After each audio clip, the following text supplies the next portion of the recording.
কবরের সাথে জাহান্নামের সাথে রাস্তা বানায় দাও। আল্লাহ বলবে, রে কবরের মাটি, এই নাফরমান গুনাহগারের দুই দিক থেকে জোরে জোরে চাপ দাও। এত জোরে চাপ দিবে পাঁজরের হাড় চুরমার হয়ে যাবে। ও আল্লাহর বান্দারা, রহমতের নবীর কান্নার আওয়াজ,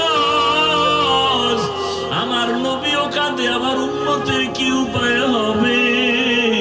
ও আমার নবীর আশিক, এখনো কি তওবা করবা না রে বাবা? দুই ফোঁটা চোখের পানি ছেড়ে গুনার কথা স্মরণ করে আল্লাহর কাছে তওবা করো, ক্ষমা চাও, মনে মনে ডাকো আর বলো, হে মালিক,